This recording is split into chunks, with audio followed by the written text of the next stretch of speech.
Delegates from 50 nations arrive in Washington for President Obama's final nuclear security summit. Mozambique's ambassador to the U.S., Carlos dos Santos, on his country's economic development and political conflicts. And Facebook launches its highly anticipated virtual reality headset. Africa 54 starts right now. Good evening and welcome. I'm Vincent Makori. This is Africa 54. U.S. President Barack Obama is hosting his fourth and final nuclear security summit here in Washington beginning Thursday.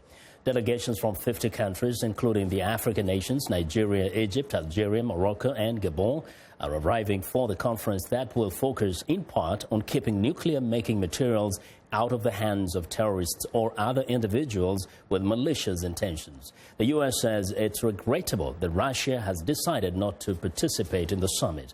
Experts say security gaps for nuclear materials remain for several reasons.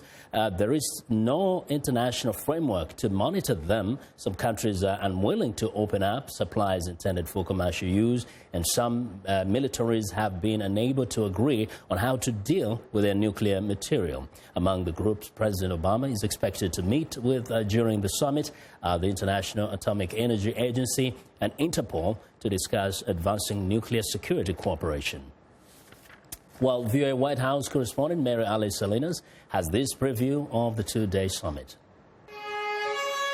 The Brussels terrorist attack signal again how dangerous and far-reaching groups like the Islamic State have become. It's a threat that will be addressed during a special session of the Nuclear Security Summit in Washington. It'll be focused on the broader threat, but obviously the prospect of ISIL getting access to any sort of nuclear material is something that must be avoided, and that will certainly be part of the conversation. Since the attacks, Belgium has put armed guards at its nuclear facilities. But leaders are more worried about terrorists in countries like Pakistan getting their hands on nuclear materials and about North Korea's nuclear threats. The Nuclear Security Summit will be President Obama's fourth and final one. At previous sessions, nations have discussed how to lower the use of highly enriched uranium, secure vulnerable nuclear materials, and avert nuclear smuggling and terrorism. These summits hopefully have really created a international regime that reinforces norms and practices among countries about safety, security, and operation. But experts say key issues remain unresolved. But the overall objective of securing the most vulnerable nuclear materials in 4 years, I think we can safely say a lot of progress has happened, but that goal, I don't think, has been achieved. Much of the material remains in military stockpiles, say analysts, making it an especially thorny issue. Russia has declined to attend, saying these summits have played out their role. That the Russian and Chinese governments have not bought into the Prague agenda and, in fact, are thinking about modernizing and expanding their nuclear arsenals at a pace quite different from anybody in the West. With a new U.S. president due to take office in January, one open question is what's next? Well, I certainly hope that the incoming president would understand that safeguarding loose nuclear materials around the globe is a top national security priority of the United States. The White House says one goal of this summit will be to strengthen an international network of organizations to keep working on nuclear security around the globe. Mary Alice Salinas, VOA News, the White House. Now, for more discussion on the nuclear conference, Africa 54's Esther Gideyuwat joins us live from Capitol Hill. Now, Esther, we have mentioned that African countries are attending the summit. Many Africans do not associate African countries with nuclear energy. Tell us, why are they attending? Well, there are a couple of countries in Africa that do have nuclear capability for energy purposes, Vincent, but the meeting here will be focusing on a broader perspective of keeping the world safe. And it will be one of the issues that we'll be looking at, the few African leaders that are invited into this summit, whether this will be a wake-up call for those that have nuclear capabilities in Africa for energy purposes to have discussions among those countries and within the continent to keep the nuclear materials and the radioactive materials away from the wrong hands. We know that we have the threat of Boko Haram in the western region of Africa. We also have the threat of Al-Shabaab in the eastern part of the continent of Africa. And so those are discussions that are really key in making sure that the few countries that have nuclear capabilities are able to securely keep them safe from the wrong hands. Vincent. And they may not have nuclear capability, but I suppose also they're looking at countries that can have material that can be used to develop nuclear weapons, right? A key concern indeed, because if you think about the world being a global village today and the use of technology and even terrorists getting in their hands into it, we know that they've been using technology. They would be very happy to be able to get access to that. And Africa not being very secure in terms of that, that would be a serious threat. It would be a catastrophic occurrence if anything goes wrong within the African countries that do have nuclear energy. Like South Africa, Nigeria, we know that the Nigerian president is here also. We'll be looking into that and see whether they will give an African perspective on what they are doing and whether this really will push them to come together and discuss those threats. Which presidents can we confirm have arrived or at least are coming? We know that Nigeria's President Muhammadu Buhari is already here. We know others are still coming in. We know that South Africa may be represented there because they do have nuclear facilities, the Safari nuclear plant in South Africa. We also know other countries are investigating whether they can use nuclear energy for, electricity purposes. So just a couple of them. Algeria, Gabon could be represented here. We know Algeria as well. So we'll be listening carefully to see what they come up with, especially as the conference begins today and continues into tomorrow, Friday. And we'll follow up with you tomorrow, Esther. Thank you very much. Thank you, Vincent. Well, Africa 54 is Esther reporting live from Capitol Hill. Now, South Africa's Constitutional Court has ordered President Jacob Zuma to repay some of the $16 million in public funds used to upgrade for upgrades at his private residency. Now, Thursday's ruling comes as authorities investigate Mr. Zuma for another more recent scandal involving alleged undue influence given to the wealthy Gupta family. In handing down the judgment on Thursday, Chief Justice Mogeng says President Zuma violated the Constitution when he ignored the public protector's order to pay back some of the money used to build non-security features at his private home. The court gave the National Treasury 60 days to determine how much Zuma should pay. Legal experts say a ruling forcing Zuma to refund the money would not only be a victory for the opposition, but would also strengthen the position of those who want him impeached. Well, for some insight on this issue, joining us by phone from Johannesburg is Eusebius Makaiser. He's a political analyst and author.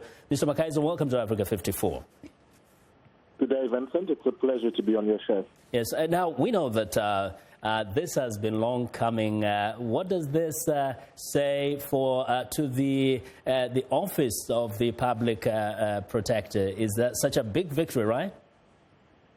It is a big victory, and I guess unless you have a parochial interest in South African politics, I'd better start off by giving a pithy summary of the big picture for an international audience. South Africa, of course, is a constitutional democracy, and in 1994, when Nelson Mandela came to power, parliamentary sovereignty was replaced with the Constitution as the most supreme document and law of the land. What happened today is significant because the Constitutional Court, the highest court of the land, the equivalent of the Supreme Court in America, has declared President Jacob Zuma to have violated the Constitution by not complying with the public protector's remedial action in respect of undue benefits that he enjoyed when non-security upgrades to his private home were effected by the state. So the ruling was important because it establishes how the public protector, also known as an ombud in European countries, has legally binding powers. She may not be a court of law, but she is constitutionally obligated and empowered to make recommendations which can't be willy-nilly ignored by any citizen, including the president. Very quickly, we know that the opposition has implied they will go forward with an impeachment motion. Do you see Mr. Zuma being in jeopardy here as far as his presidency is concerned? No, for a very pedestrian reason that would apply to any democracy, including your own there in the United States. Law and politics are separate. This judgment by our Supreme Court merely declares action or inaction on the part of the president to have been a violation of the Constitution. But Parliament still remains the body with the sole legal and political power to impeach him. But of course, the African National Congress, our ruling party, has a majority of MPs in our National Assembly. They won't impeach him, so the political consequences are different to the legal meaning of the case. Well, Mr. Makaiser, we do appreciate very much your insights. Eusebius Makaiser is a Johannesburg-based political analyst and author. Now, the United Nations is investigating extremely troubling new allegations of sexual exploitation and abuse by peacekeepers in the Central African Republic. Since a U.S.-based advocacy group Aid Free World's Code Blue campaign alerted the UN, peacekeepers from Burundi and Gabon have been confined to their camps while the investigation is underway. The Code Blue campaign said non-UN personnel and local armed groups were also involved in offenses against at least 98 girls over a 2-year period beginning 2013. Allegations were also made against the French Sangaris forces. Within the past hour, Belgium's public prosecutor has announced that Paris attacks suspect Salah Abdeslam can be extradited to France. The written statement said Belgium and French authorities are now working jointly on how to proceed further in the execution of that transfer. Meanwhile, security has been tightened around Belgium's prime minister after new evidence was seized in the investigation of the attacks in Brussels, where 32 people were killed last week. Armed security officers are now posted at the Prime Minister Charles Michel's office and residence. Police say a layout of both locations were found on a laptop computer discarded in a garbage bin near an apartment used by suspects in the attacks. While no specific target has been identified, nevertheless, the discovery of this cache suggested that we have prevented the commission of an act of extreme violence by a terrorist network close to taking action as demonstrated by weapons, explosive device, some ready for use, phone that could be used to coordinate the implementation of their criminal enterprise, and stolen passport to conceal their identities and movement in France and Europe. Well, authorities say that the Prime Minister's office is being guarded by a special security detail since the attacks in Paris in November. At East Africa, Kenyan wildlife rangers shot dead a stray male lion in the outskirts of Nairobi Wednesday after it attacked and injured a local resident. A Kenya Wildlife Service says a mob had gathered around the lion, forcing the rangers to shoot it to avert further injuries. The lion was the third in recent weeks to stray from Nairobi National Park on the outskirts of the capital. No injuries were reported in the first case on February 19th. But one man was injured in the second on March 18th. The Wildlife Service managed to capture the stray lions in the first two incidents and return them to protected areas. Well, we want to know what you think about Africa 54 and the stories we cover. Join the conversation on Facebook. The address is Africa54. And check out our headlines 24/7 on voaafrica.com. Find me on Twitter at Vincent Makori. Well, coming up, Mozambique's ambassador to the U.S. details his country's economic and political challenges. Stay with us.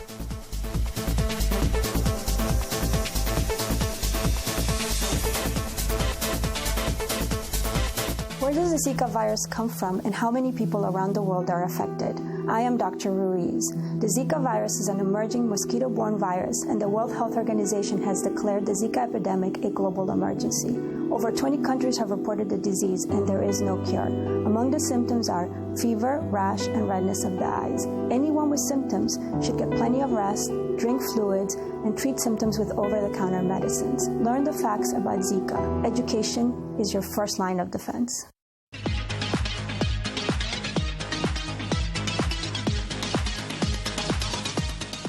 Welcome back. It's time for Health Report, and joining us now is Africa 54 health correspondent Lino Mudu with some good news in the fight against Ebola. Lino.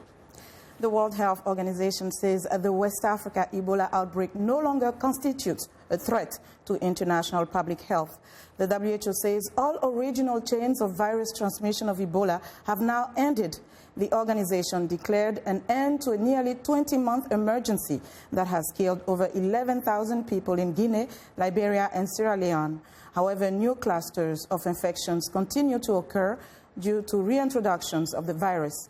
A new chain in Guinea has infected 8 people, and recently Liberia closed its border with Guinea as a precaution against Ebola, following 5 deaths from the virus.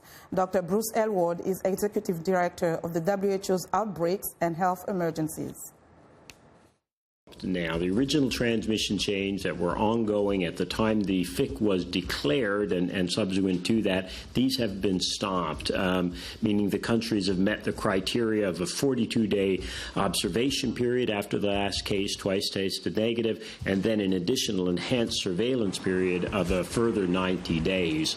The most recent country to achieve that, of course, was Guinea, that passed that 90-day extended surveillance period on the 27th of March.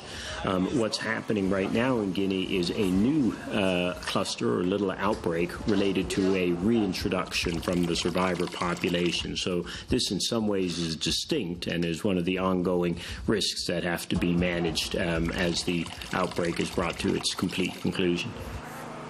The Emergency Committee has also recommended countries to immediately lift any ban on travel and trade due to the Ebola outbreak. Now, doctors at Johns Hopkins Medicine say they have performed the first liver transplant between an HIV-positive donor and an HIV-positive recipient, as well as the first HIV to HIV kidney transplant in the United States. The doctors performed what is a first-of-its-kind transplant.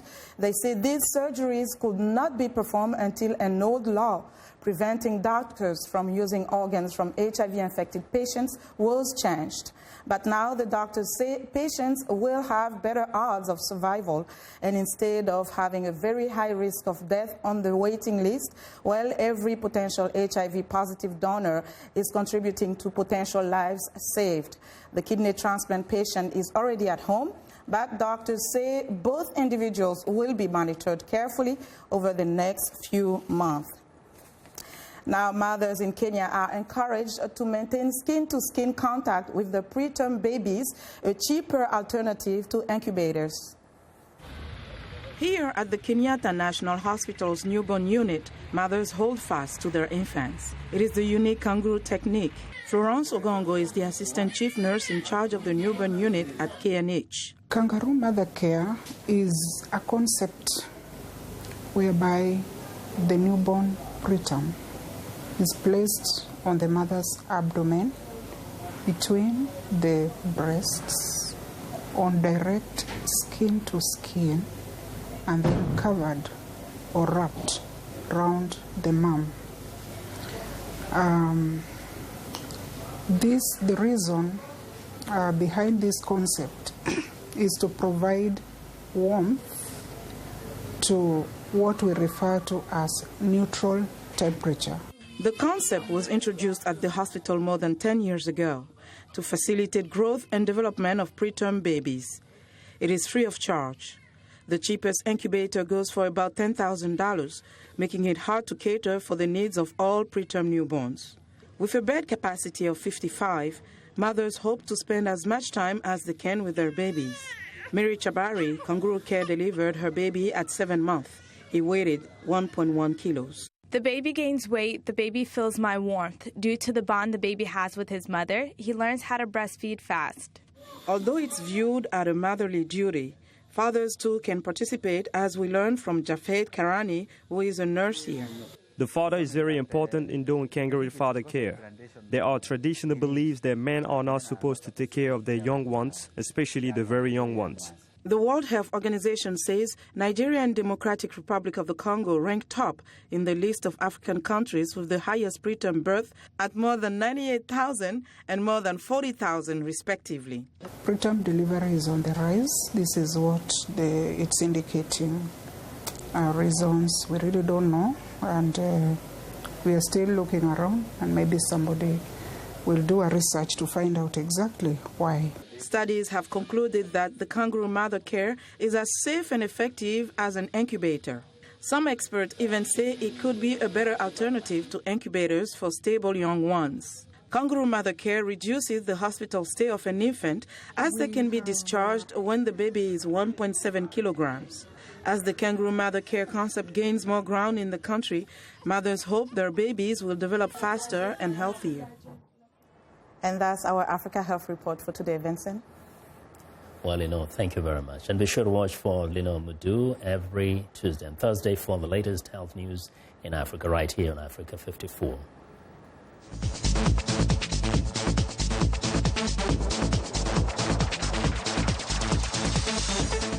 Well, Mozambique is grappling with political instability as it strives to push ahead with economic development. In part 2 of my interview with Mozambique's ambassador to the U.S., Carlos dos Santos, he talks about connecting the regions of his country. The northern part of Mozambique would produce food, but the southern part would have famine because there was drought or flooding because of the communication system. So the government has invested quite a lot on building highways and secondary roads, tertiary roads to enable access. And one area which has not yet been exploited to the fullest is our long coastline, cabotage, the shipping. This is something that the government is looking at presently, and laws are being put in place to make sure that we can also use that free highway that we have along the coastline. One of the things you don't hear so much from many leaders across the continent is the true appreciation of the contribution of the small farmers, the peasants, who cumulatively really hold the economies of these countries, but many times are just seen as what they are, small-scale farmers, because they're seen individually. So you're saying in Mozambique, you actually look at them as an important sector that is holding the economy of the country. That's the mainstay of the economy. They have secured the development of the country.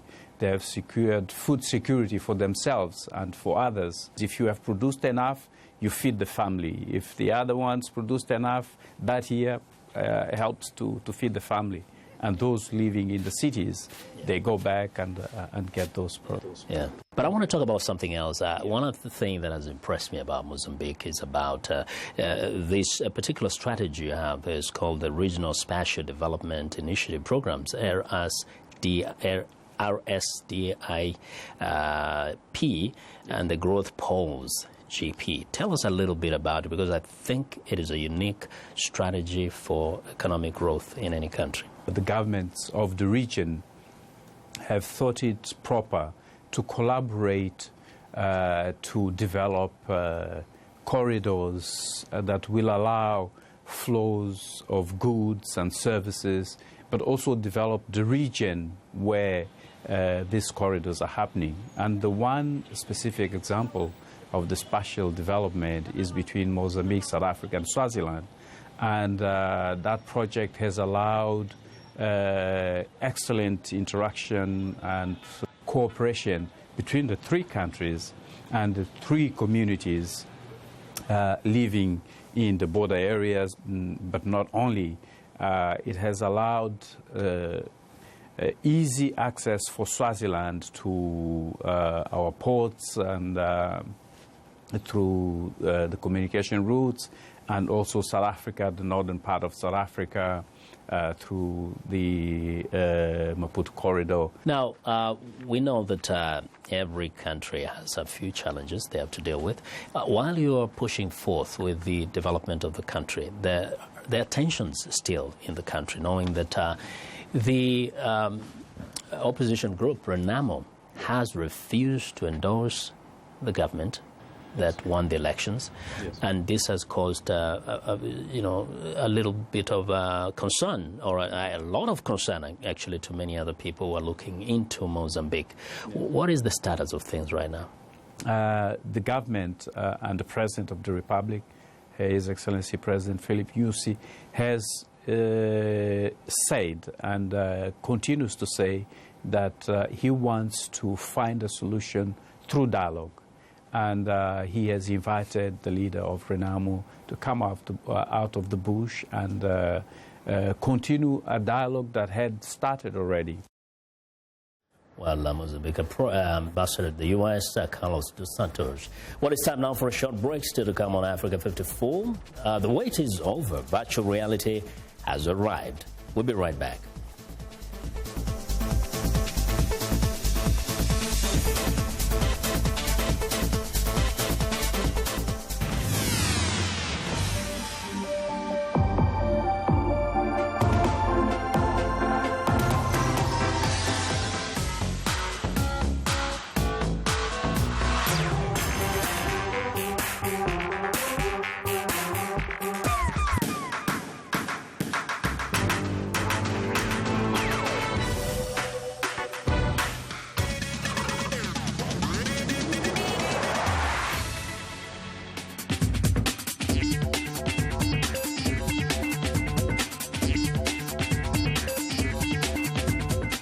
Welcome back to Africa 54. Here's what's trending.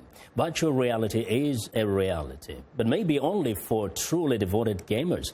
Facebook's Oculus Rift VR headsets finally began arriving in the homes of consumers this week.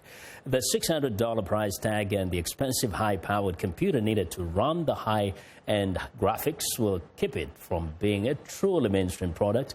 Virtual reality headset from HTC and Sony will arrive this fall, and they will have the motion controllers that the Rift lacks. Now, Oculus says they are coming soon. Samsung already offers the lower-priced gear. Developed jointly with Oculus, gear uses a Samsung smartphone and only costs about $100. And those on reality-tight budgets can buy Google Cardboard for $15. Well, next up, once a traditional children's activities, coloring books have found a new lease of life with adults looking for ways to unwind or channel their creativity. The books feature multiple pages of complex black and white drawings, often inspired by flowers, animals, and geometrical patterns. At this library in Washington, D.C., adults tap into their inner child, while experts dispute the therapeutic benefits of using coloring books. Some fans of the trend say filling in the detailed artwork helps them calm down. The books have jolted the publishing industry and have emerged as the hottest category of 2016. Well, and finally, an Australian reporter had a shock earlier this week when a parrot landed on her shoulder and would not let go moments before she was due to go live. 9 Network's Brittany Klein was heard telling amused colleagues that it wasn't funny and urging them to remove the creature. Klein's cameraman finally came to the rescue after the crew had a laugh. The parrot, whose name is Lola, was reunited with our owner Michelle Mills on Wednesday after viewers saw the clip on the news. And that is what is trending today. And that is our show for today. Be sure to watch Africa 54 on our website at voaafrica.com. For more news, tune in to VOA's evening radio show, Africa News Tonight, at 1800 UTC. And in the mornings to Daybreak Africa between 0300 and 0600 UTC, Monday through Friday. Thanks a lot for watching. From all of us in Washington, have a good night.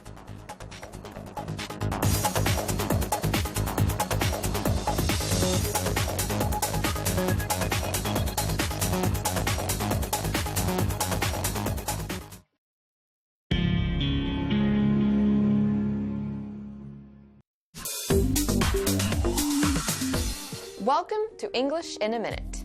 Pins and needles are small, sharp, thin metal objects often used when sewing. But what do you think it means when people say this?